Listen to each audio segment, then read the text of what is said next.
എല്ലാ ബഹുമാനപ്പെട്ട ശ്രോതാക്കൾക്കും വീണ്ടും വരുന്നതിനായ യേശു ക്രിസ്തുവിന്റെ നാമത്തിൽ ഒരിക്കൽ കൂടി സ്നേഹ വന്ദനങ്ങളെ പ്രകാശിപ്പിക്കുന്നു. ഇന്ന് ഒരു ചെറിയ വീഡിയോയിൽ വളരെ ഫലകരമായ മറ്റൊരു വിഷയമാണ് ഞാൻ സംസാരിക്കാൻ ആഗ്രഹിക്കുന്നത്. നാം എല്ലാവരും അറിയുന്ന പോലെ നമ്മുടെ കർത്താവായ യേശു ക്രിസ്തുവിന്റെ മുന്നോടിയായി അവന്റെ ശുശ്രൂഷകൾക്ക് വഴിനിരത്തുവാൻ ദൈവത്താൽ അയക്കപ്പെട്ട യോഹന്നാൻ സ്നാപകനെ സംബന്ധിച്ച് പൂർത്തീകരിക്കപ്പെടാത്ത മോഹങ്ങൾ എന്ന ഒരു തലക്കെട്ടിൽ 3 അതിപ്രധാനമായ കാര്യങ്ങൾ ഇവിടെ സൂചിപ്പിക്കുവാൻ ഞാൻ ആഗ്രഹിക്കുകയാണ്. ഈ യോഹന്നാനെ സംബന്ധിച്ച് തിരുവെഴുത്ത് പറയുന്നത്, ദൈവം അയച്ചിട്ട് ഒരു മനുഷ്യൻ വന്നു, അവന് യോഹന്നാൻ എന്ന് പേർ എന്നാണ്. അദ്ദേഹം യഹൂദിയ മരുഭൂമിയിൽ വന്നപ്പോൾ തന്റെ അടുക്കൽ തടിച്ചുകൂടിയ ജനതതികളോട് ഇപ്രകാരം പറഞ്ഞു: ഞാൻ നിങ്ങളെ വെള്ളം കൊണ്ട് സ്നാനപ്പെടുത്തുന്നു, അല്ലെങ്കിൽ വെള്ളത്തിൽ സ്നാനപ്പെടുത്തുന്നു. എന്റെ പിന്നാലെ വരുന്നവൻ നിങ്ങളെ പരിശുദ്ധാത്മാവിലും തീയിലും സ്നാനപ്പെടുത്തും. ഇതേ യോഹന്നാൻ കുറെ കഴിഞ്ഞപ്പോൾ ഗലീലയുടെ പ്രാന്തങ്ങളിൽ കൂടി നടന്നു വരുന്ന യേശുവിനെ കണ്ടു പറഞ്ഞു: കണ്ടാലും ലോകത്തിന്റെ പാപത്തെ ചുമന്നൊഴിക്കുന്ന ദൈവത്തിന്റെ കുഞ്ഞാട്. യേശു ക്രിസ്തു ദൈവത്തിന്റെ കുഞ്ഞാടാണ്, ലോകത്തിന്റെ പാപം ചുമന്നൊഴിക്കുന്നവനാണ് എന്ന് വളരെ വ്യക്തമായി ലോകത്തോട് സാക്ഷിച്ച വ്യക്തിയാണ് യോഹന്നാൻ സ്നാപകൻ. കർത്താവായ യേശു ക്രിസ്തുവിന്റെ വരവിനു വേണ്ടി തന്നെ താൻ ഒരുക്കുകയും ക്രിസ്തുവിന്റെ ശുശ്രൂഷകൾക്ക് വേണ്ടി പാതയെ നിരപ്പാക്കുകയും ചെയ്തവനാണ്. യെശയ്യാ പ്രവാചകൻ പറയുന്ന പോലെ, മരുഭൂമിയിൽ വിളിച്ചു പറയുന്നവന്റെ വാക്കാവിത്, മരുഭൂമിയിൽ വഴിയൊരുക്കുവാൻ വന്നവൻ ഇവൻ തന്നെ എന്ന് പറഞ്ഞിരിക്കുന്ന വചനപ്രകാരം കർത്താവിന് മുന്നോടിയായി വന്നയാളാണ്. അങ്ങനെയുള്ള ഈ യോഹന്നാൻ കർത്താവായ യേശു ക്രിസ്തു വരികയും തന്നെ ശുശ്രൂഷയ്ക്ക് ചൂണ്ടിക്കാണിക്കുകയും ചെയ്ത ശേഷവും തന്റെ ശുശ്രൂഷ തുടർന്നുകൊണ്ട് ഇരുന്നു. വാസ്തവത്തിൽ നമ്മൾ യോഹന്നാനെ കുറിച്ച് പഠിക്കുമ്പോൾ ക്രിസ്തുവിനെ ലോകത്തിന് പരിചയപ്പെടുത്തുക എന്നുള്ള ശുശ്രൂഷയ്ക്ക് വേണ്ടി നിയോഗിക്കപ്പെട്ട യോഹന്നാൻ ക്രിസ്തുവിനെ ലോകത്തിന് പരിചയപ്പെടുത്തി, ഇത് ലോകത്തിന്റെ പാപത്തെ ചുമന്നൊഴിക്കുന്ന ദൈവകുഞ്ഞാട് എന്ന് പറഞ്ഞ ശേഷം തന്റെ ശുശ്രൂഷയിൽ നിന്ന് താൻ പിന്മാറുകയായിരുന്നു വേണ്ടിയത്. എന്നാൽ താൻ തന്റെ ശുശ്രൂഷ തുടർന്നുകൊണ്ട് ഇരുന്നു എന്ന് നമ്മൾ വായിക്കുന്നു. ഏതായാലും യോഹന്നാൻ കാരാഗ്രഹത്തിലായി കഴിഞ്ഞപ്പോൾ തന്റെ ജീവിതത്തിൽ വലിയ പ്രയാസങ്ങൾ താൻ അഭിമുഖീകരിക്കേണ്ടതായി വന്നു. അദ്ദേഹത്തിന്റെ ജീവിതത്തെ സൂക്ഷ്മമായി പഠിക്കുമ്പോൾ പൂർത്തീകരിക്കപ്പെടാത്ത ചില മോഹങ്ങൾ തന്റെ ജീവിതത്തിൽ ഉണ്ടായിരുന്നു എന്ന് നമുക്ക് മനസ്സിലാക്കാൻ സാധിക്കുന്നുണ്ട്. നമ്മുടെ എല്ലാവരുടെയും ജീവിതത്തിൽ പല ആഗ്രഹങ്ങളുമുണ്ട്. നാം ആഗ്രഹിക്കുന്ന പോലെ കാര്യങ്ങൾ പലപ്പോഴും നടക്കാറില്ല. നാം പ്രതീക്ഷിക്കുന്ന കാര്യങ്ങൾ നടക്കാതിരിക്കുകയും നാം പ്രതീക്ഷിക്കാത്ത കാര്യങ്ങൾ നമ്മുടെ ജീവിതത്തിൽ സംഭവിക്കുകയും ചെയ്യുമ്പോൾ ചിലർക്ക് മോഹഭംഗം, ചിലർക്ക് സംശയം, ചിലർക്ക് നിരാശ, ഇതൊക്കെ ജീവിതത്തിൽ ഉണ്ടാകും. ചില ആളുകൾ വിശ്വാസം തന്നെ വെളിയിലേക്ക് പോകുവാൻ അങ്ങനെയുള്ള അനുഭവങ്ങൾ, തിക്താനുഭവങ്ങൾ കാരണമായി ഭവിച്ചിട്ടുണ്ട്. കാരാഗ്രഹത്തിൽ അടയ്ക്കപ്പെട്ട് കഴിഞ്ഞപ്പോൾ യോഹന്നാന്റെ മനസ്സിൽ പെട്ടെന്ന് ഒരു ചോദ്യം ഓടിയെത്തി. അതിതായിരുന്നു: was Jesus truly the one who was to come? വരുവാനുള്ളവൻ കർത്താവായ യേശു തന്നെയാണോ? കാരാഗ്രഹമായപ്പോൾ തന്റെ ശിഷ്യന്മാരെ യേശുവിന്റെ അടുക്കൽ ചോദിച്ചു, അടുക്കൽ വിട്ടിട്ട് ചോദിച്ചു, വരുവാനുള്ളവൻ നീയോ, അതോ ഞങ്ങൾ മറ്റൊരുത്തിനു വേണ്ടി കാത്തിരിക്കണമോ? എത്ര സർപ്രൈസിംഗ് ആയിട്ടുള്ള സ്റ്റേറ്റ്മെന്റ് ആണ്. ആരുടെ മേൽ ദൈവത്തിന്റെ പരിശുദ്ധാത്മാവ് പ്രാവരൂപേണ ഇറങ്ങി വരുന്നത് നീ കാണുമോ, അവൻ തന്നെ ക്രിസ്തു എന്ന് ഒരടയാളത്തോടുകൂടി വെളിപ്പാട് ലഭിച്ച ആളാണ് യോഹന്നാൻ. അത് സ്നാനസമയത്ത് യോഹന്നാൻ കാണുകയും ചെയ്തതാണ്. ആ യോഹന്നാൻ തന്റെ ജീവിതത്തിൽ പൂർത്തീകരിക്കപ്പെടാത്ത ചില മോഹങ്ങൾ അരങ്ങേറിയപ്പോൾ അദ്ദേഹം ക്രിസ്തുവിനെ സംശയിച്ചു. വരുവാനുള്ളവൻ നീയോ, അതോ ഞങ്ങൾ മറ്റൊരുവിനു വേണ്ടി കാത്തിരിക്കണമോ? കർത്താവ് തന്റെ അടുക്കൽ വന്ന യോഹന്നാന്റെ ശിഷ്യന്മാരെ പറഞ്ഞയച്ചു. കുരുടർ കാണുന്നു, മുടന്തർ നടക്കുന്നു, ചെകിടർ കേൾക്കുന്നു, ഊമർ സംസാരിക്കുന്നു എന്നിങ്ങനെ നിങ്ങൾ കാണുകയും കേൾക്കുകയും ചെയ്യുന്നത് പോയി യോഹന്നാനെ അറിയിക്കുക. അതോട് ചേർത്ത് ഒരു വാക്കൂടെ പറഞ്ഞു: സ്ത്രീകളിൽ നിന്ന് ജനിച്ചവരിൽ യോഹന്നാനേക്കാൾ വലിയവൻ ആരുമില്ല. എന്നാൽ സ്വർഗരാജ്യത്തിൽ ഏറ്റവും ചെറിയവൻ അവനിലും വലിയവൻ എന്ന് വിളിക്കപ്പെടും. ആത്മീയ ജീവിതത്തിൽ സംശയത്തിന്റെ കാർമേഘം പൂണ്ടാൽ അല്ലെങ്കിൽ കരിനിഴലിൽ നാം ആയിപ്പോയാൽ നമുക്ക് ലഭിക്കാവുന്ന നഷ്ടങ്ങളുടെ വലിയൊരു പട്ടിക യോഹന്നാന്റെ ജീവിതത്തിൽ നമുക്ക് കാണാൻ കഴിയുന്നുണ്ട്. നമ്മുടെ പലരുടെയും ജീവിതത്തിൽ ഇതുപോലുള്ള സാഹചര്യം കൂടി നമ്മൾ കടന്നു പോകേണ്ടതായി വന്നിട്ടുണ്ട്. യോഹന്നാൻ വാസ്തവത്തില് ഇവിടെ ഈ നിലയിൽ സംശയിച്ചതിന് 3 അതിപ്രധാനമായ കാരണങ്ങളാണുള്ളത്. ശ്രദ്ധിച്ചു കേൾക്കുന്ന നിങ്ങൾക്ക് ഇതൊരു നല്ല പ്രസംഗമാക്കി രൂപപ്പെടുത്താൻ സാധിക്കും. ദൈവപുത്രനായ യേശു ക്രിസ്തുവിനെ ഈ നിലയിൽ വരുവാനോ നീയോ അതോ ഞങ്ങൾ മറ്റൊരുത്തിന് വേണ്ടി കാത്തിരിക്കണമോ എന്ന് അവൻ സംശയിച്ചു പോയതിന്റെ 3 കാരണങ്ങൾ. ഒന്നാമത്തെ കാരണം എന്താണെന്നറിയാമോ? അവന്റെ ഹൃദയത്തിൽ നിന്ന് ഈ സംശയം ഉണ്ടാകാൻ കാരണം doubt arises from the non fulfilled അല്ലെങ്കിൽ അൺമെറ്റ് എക്സ്പെക്ടേഷൻസ്. നമ്മുടെ ജീവിതത്തിൽ നമ്മുടെ പ്രതീക്ഷകൾക്കൊത്ത് നമുക്ക് കാര്യങ്ങൾ നടക്കുന്നില്ല എന്ന് വരുമ്പോഴാണ് സംശയം ഉണ്ടാകുന്നത്. വിശ്വാസ ജീവിതം കർത്താവായ യേശു ക്രിസ്തുവിൽ സമ്പൂർണ്ണമായി ആശ്രയിച്ചുള്ള ജീവിതമാണ്. എന്റെ ജീവിതത്തിന്റെ അനുഗ്രഹിക്കപ്പെട്ട നാളുകളിൽ എന്നെ നടത്തുവാൻ പ്രാപ്തനായ ദൈവം എന്റെ കഷ്ടനാളുകളിലും എന്നെ നടത്തുവാൻ വിശ്വസനാണെന്ന് വിശ്വസിക്കാൻ നമുക്ക് സാധിക്കണം. പൗലോസ് പറഞ്ഞ പോലെ നമുക്ക് ചേർന്ന് പറയാൻ മാത്രമല്ല വിശ്വസിക്കാൻ കഴിയണം. ഞാൻ ആരെ വിശ്വസിച്ചിരിക്കുന്നു എന്ന് ഞാൻ അറിയുന്നു, അവൻ എന്റെ ഉപനിധി ആ ദിവസം വരെ സൂക്ഷിപ്പാൻ ശക്തനെന്ന് ഉറച്ചും ഇരിക്കുന്നു. അപ്പൊ ഡൗട്ട് arises ഫ്രം അൺമെറ്റ് എക്സ്പെക്ടേഷൻ. നമ്മുടെ പ്രതീക്ഷകൾക്കകത്ത് കാര്യങ്ങൾ നടക്കുന്നില്ല എന്നുള്ള സാഹചര്യം വരുമ്പോഴാണ് വാസ്തവത്തിലെ സംശയം നമ്മുടെ ജീവിതത്തിൽ ഉണ്ടാകുന്നത്. യോഹന്നാൻ എന്തായിരുന്നു അങ്ങനെയുള്ള പ്രതീക്ഷ ചോദിച്ചാൽ, യോഹന്നാന് ഉള്ള പ്രതീക്ഷയിൽ ഒന്ന് ഞാൻ മനസ്സിലാക്കുന്നത്, ക്രിസ്തു തന്റെ ജീവിതത്തിൽ ചില കാര്യങ്ങൾ ചെയ്യുമെന്ന് യോഹന്നാൻ പ്രതീക്ഷിച്ചു. എന്നാൽ യേശു ക്രിസ്തു യോഹന്നാൻ പ്രതീക്ഷിക്കാത്ത ചില കാര്യങ്ങളാണ് ചെയ്തത്. അതാണ് സംഭവിച്ചത്. കർത്താവ് ഈ യോഹന്നാൻ കാരാഗ്രഹത്തിലാകുന്ന സമയത്ത് തനിക്ക് മുന്നോടിയായി തനിക്ക് വഴിനിരത്തുവാനായി മാനസാന്തരത്തിന്റെ സ്നാനവും പ്രസംഗിച്ചോടും വന്ന് അപ്പന്മാരുടെ ഹൃദയം മക്കളിലേക്കും മക്കളുടെ ഹൃദയം അപ്പന്മാരിലേക്കും തിരിക്കുവാനും അവരെ മൊത്തമായി ക്രിസ്തുവിലേക്ക് തിരിക്കുവാനും വഴിയൊരുക്കി വന്ന ഈ യോഹന്നാൻ താൻ കാരാഗ്രഹത്തിലായപ്പോൾ യേശു ക്രിസ്തു എന്തെങ്കിലുമൊക്കെ ചെയ്യും എന്ന് യോഹന്നാൻ പ്രതീക്ഷിച്ചിരിക്കണം. പക്ഷേ കർത്താവ് ഒന്നും ചെയ്തില്ല. തന്റെ കാരാഗ്രഹത്തെ കർത്താവ് മാറ്റിയില്ല, തന്റെ ഗളച്ഛേദത്തെ കർത്താവ് ഇല്ലാതെയാക്കിയില്ല. അപ്പൊ ഇങ്ങനെ വന്നു കഴിഞ്ഞപ്പോൾ അവന്റെ ജീവിതത്തില് he expected that Jesus would do something in his life, but contrary to that Jesus did something contrary to his expectation. അതാണ് സംഭവിച്ചത്. അപ്പൊ നമ്മുടെ ജീവിതത്തില് നമ്മൾ പ്രതീക്ഷിക്കുന്ന പോലെ കാര്യങ്ങൾ കർത്താവ് ചെയ്യാതിരിക്കുകയും നാം പ്രതീക്ഷിക്കാത്ത നിലയിലുള്ള ചില കാര്യങ്ങൾ കർത്താവ് ചെയ്യുകയും ചെയ്യുമ്പോൾ നമ്മൾ ആർക്കും സംശയം ഉണ്ടാകും. നമ്മളാരും ദൈവദൂതന്മാരോ ദൈവവുമല്ല, മനുഷ്യരാണ്. മാനുഷികമായ ബലഹീനതകളൊക്കെ നമുക്കുണ്ട്. യോഹന്നാനെ പോലെ കരുത്തനായ ഒരു മനുഷ്യൻ, അവനോടല്ലയോ കർത്താവ് പറഞ്ഞത്, സ്ത്രീകളിൽ നിന്ന് ജനിച്ചവരിൽ യോഹന്നാനേക്കാൾ വലിയവൻ ആരുമില്ല, എന്നാൽ സ്വർഗരാജ്യത്തിലെ ഏറ്റവും ചെറിയവൻ എന്ന് വിളിക്കപ്പെടും. എന്ന് പറഞ്ഞാൽ സ്വർഗരാജ്യത്തിലെ ഏറ്റവും ചെറിയ ആള്, ഏറ്റവും പ്രതിഫലത്തിന് കുറവുള്ളയാള്, അല്ലെങ്കിൽ സ്വർഗരാജ്യത്തിലെ ഏറ്റവും ഗ്ലോറിക്ക് കുറവുള്ളയാള്, അത് യോഹന്നാൻ സ്നാപകനായിരിക്കും. കാരണം അറിയാമോ?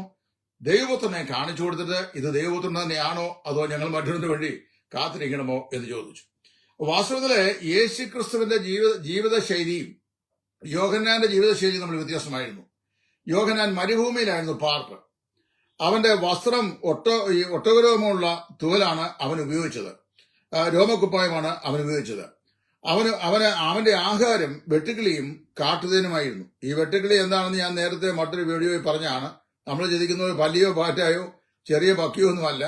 അത് മരുഭൂമിയിൽ വന്ന് നമ്മുടെ ഇവിടുത്തെ ബീൻസ് പോലുള്ള ഒരു വെജിറ്റബിൾ ആണ് എന്ന് ഡോക്ടർ ഡീഹാൻ, പത്തനംതിട്ട കാതലിക് കോളേജിന്റെ ഈ ഡിപ്പാർട്ട്മെന്റ് ഓഫ് ഈ ബോട്ടണി ഡിപ്പാർട്ട്മെന്റ് ഹെഡായിരുന്ന ഡോക്ടർ മാത്യു ഡീഹാൻ, അദ്ദേഹത്തിന്റെ മകനും കൂടി ഇസ്രായേൽ രാഷ്ട്രത്തിൽ ഈജിപ്റ്റ്, ഇസ്രായേൽ, സിറിയ മുതലായ രാജ്യങ്ങളിൽ പോയി അനേക മാസങ്ങൾ താമസിച്ച് അവിടുത്തെ ബൈബിളിലെ സസ്യങ്ങളെക്കുറിച്ച് പഠിച്ച് മനോഹരമായ ഒരു പുസ്തകമുണ്ട്, മരുഭൂമിയിലെ മലർവാടി.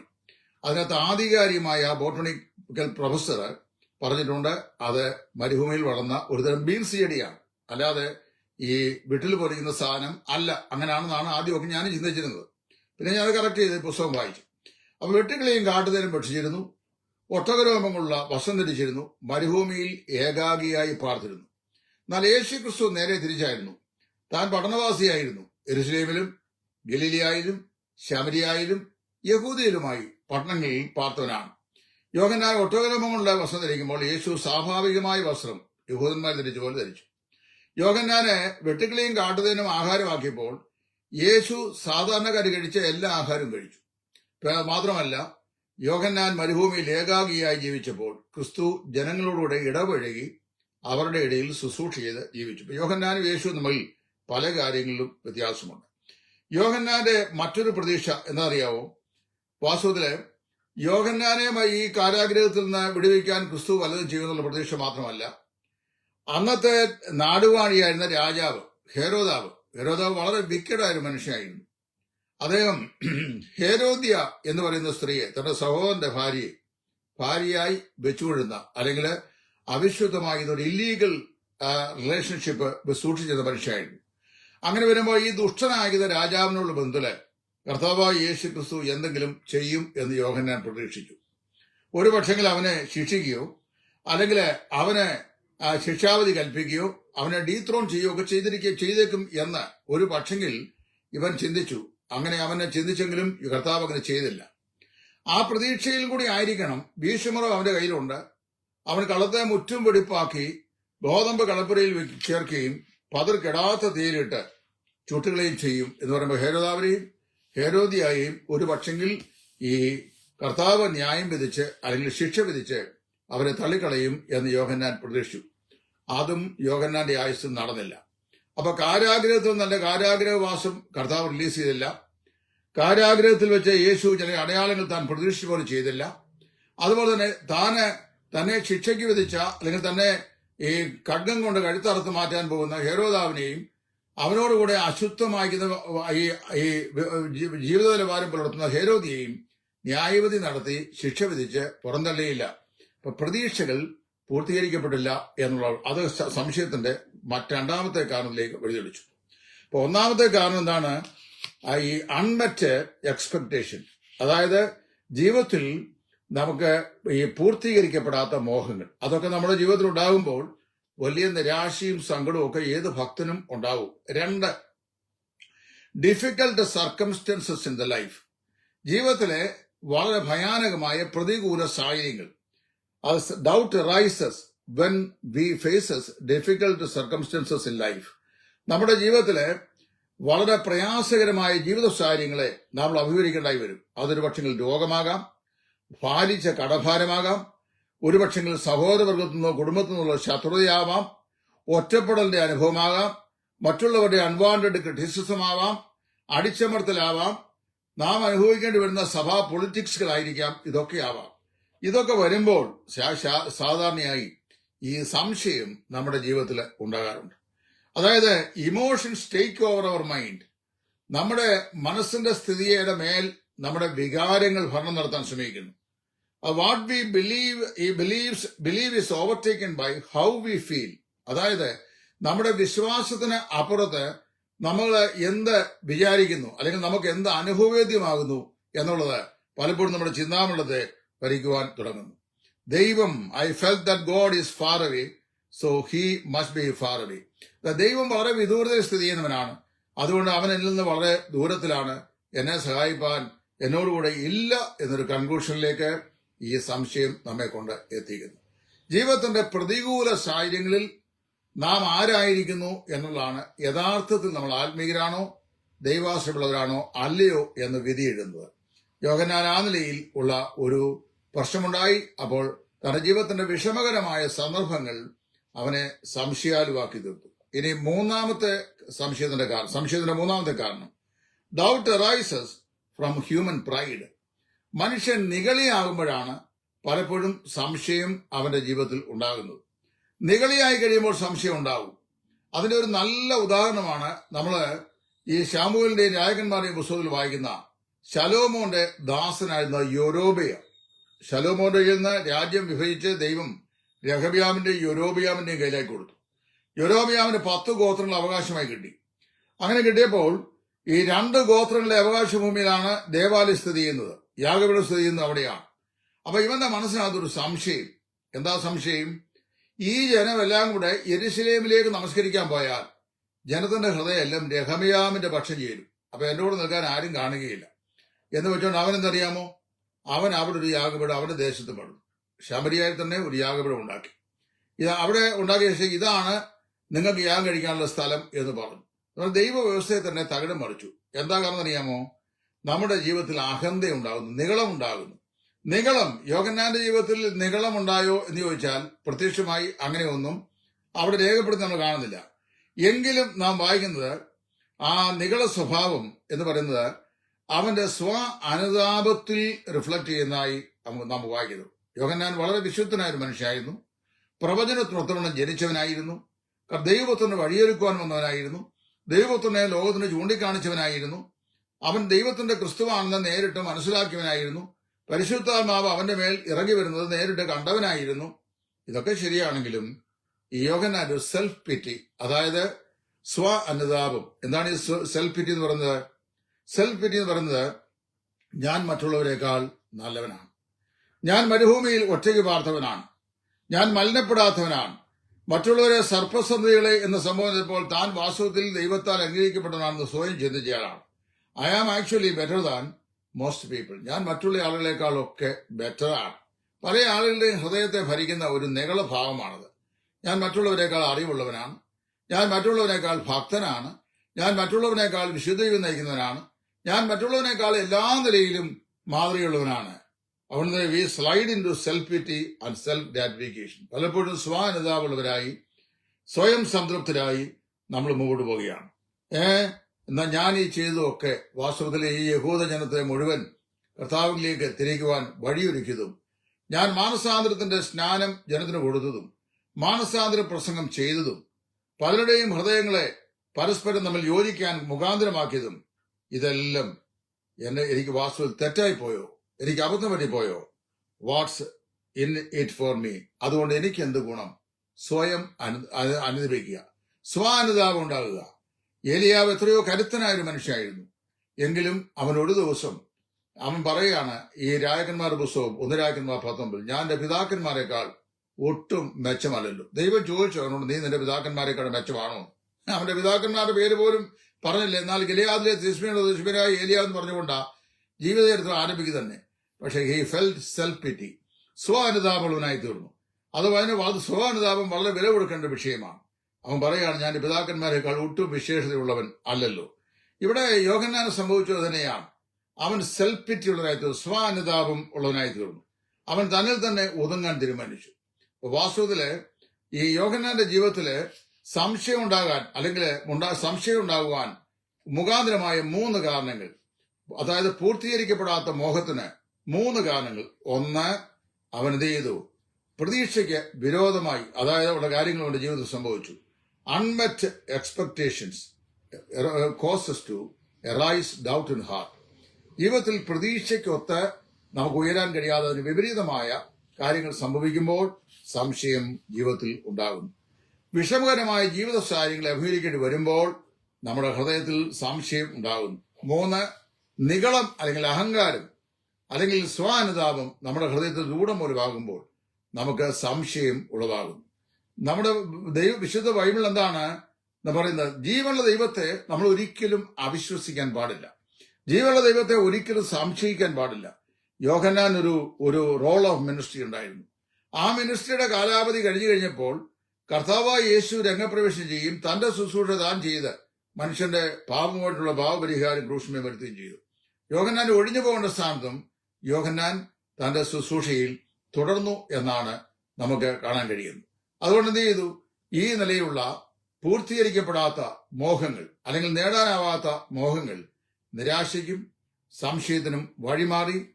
അവിടെയാണ് യോഹന്നാനെ കുറിച്ച് യേശു പറഞ്ഞത്, സ്ത്രീകളിൽ നിന്ന് ജനിച്ചവരിൽ യോഹന്നാനേക്കാൾ വലിയവൻ ആരുമില്ല. അപ്പൊ ലോകത്തിൽ ഇന്ന് വരെ ജനിച്ചിട്ടുള്ള സ്ത്രീകളിൽ നിന്ന് ജനിച്ചിട്ടുള്ള സകല മാനവരാശികളിലും ഏറ്റവും വലിയവൻ യോഹന്നാനായിരുന്നു. അവനേക്കാൾ വലിയവൻ ആരുമെന്ന് കർത്താവ് പറഞ്ഞു കഴിഞ്ഞാൽ പിന്നെ വേറെ ആരുമില്ല. എന്നാൽ സ്വർഗ്ഗരാജ്യത്തിൽ ഏറ്റവും ചെറിയവൻ അവനിലും വലിയവൻ എന്ന് വിളിക്കപ്പെടും.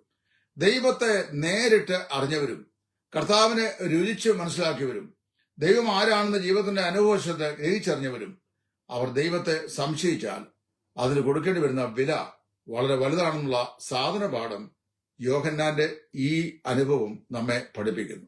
ദൈവ വചനത്തിന്റെ മുമ്പാകെ നമുക്ക് ഭയപ്പെടുവാൻ, കർത്താവിനെ സ്നേഹിപ്പാൻ, ജീവിതത്തിന്റെ ഒരു സാഹചര്യത്തിലും, അതായത് നമ്മുടെ പ്രതീക്ഷയ്ക്ക് ഒത്തവണ്ണം കാര്യങ്ങൾ നിവർത്തിക്കപ്പെടുന്നില്ല എന്ന് വന്നാലും ജീവിതത്തിലെ വിഷമകരമായ കാര്യങ്ങൾ ജീവിതത്തിൽ ഉണ്ടായാലും, മറ്റുള്ളവരെക്കാൾ ഞാൻ മെച്ചമാണ് എന്നുള്ള ചിന്താഗതിയിൽ നമ്മൾ അകപ്പെട്ടു പോയാലും ഒരിക്കലും സംശയം നമ്മുടെ ജീവിതത്തിൽ ഉണ്ടാകരുത്. ജീവനുള്ള ദൈവത്തെ മനസ്സുകൊണ്ട് ത്യജിക്കുവാൻ അവസരമുണ്ടാകരുത്. നമുക്ക് നമ്മെ തന്നെ ആയതിനായി സൂക്ഷിക്കാം. ദൈവത്തിന്റെ പരിശുദ്ധാത്മാവ് നമ്മെ ഏവരെയും സഹായിക്കുമാറാകട്ടെ.